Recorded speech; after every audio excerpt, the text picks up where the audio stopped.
you. In a press conference held in Karad, Maharashtra, NCP chief Sharad Pawar responded to criticism about his age and involvement in politics. Well, Pawar further explained that he was not aware of the public's opinion but emphasized that until he received any official information, he would continue his work with full enthusiasm. Well, Pawar refuted claims that he should retire and stating that he and his colleagues were determined to carry on with their political activities. He also addressed the impact of the previous election results, suggesting that the anger of the people, particularly against the Mahayuti alliance, remained.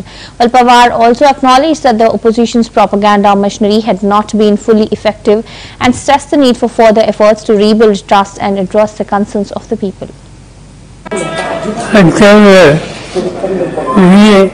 माझ्याकडे अधिकृत काही माहिती नाही तोपर्यंत आत्ताची जी व्यवस्था आहे त्याच्या संबंधी भाष्य करू इच्छित नाही. निर्णय लोकांनी दिला. अनेक वर्ष आम्ही सगळे सार्वजनिक जीवनात आहोत असा अनुभव आम्हाला कधी आले नव्हता, पण हा आला तर त्याचा अभ्यास करणं, त्याची कारणं व्यवस्था नक्की काय समजून घ्यायला आणि पुन्हा एकदा नव्या उत्साहाने लोकांच्या जाऊन उभं राहिलं.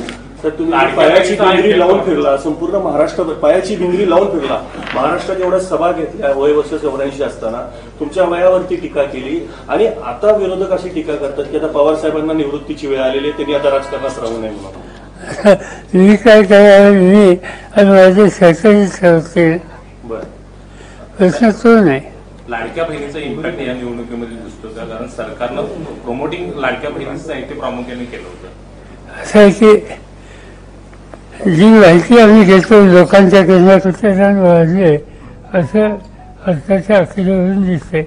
कदाचित ते करायला असू शकते. लोकसभेमध्ये ज्या पद्धतीचा निकाल लागलेला होता, महाविकास आघाडीला जो फायदा झालेला होता, ज्या जागा आलेल्या होत्या, त्यानुसार त्यावेळेला जी एक जनतेची महायुतीवरती जो असलेला रोष आहे तो रोष अजूनही तसाच आहे, असा काही ग्रह निर्माण झालेला होता का? त्यामुळे प्रचार यंत्रणा कमी राबवली गेली का? मग असं दिसत नाही.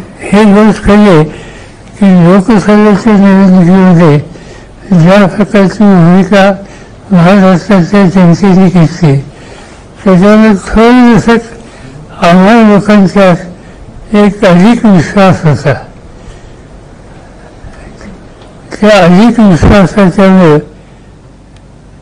जेवढं आक्रमक रीतीनं या सर्वांनी कॅम्पेन केलं, बघायचा प्रयत्न आम्ही केला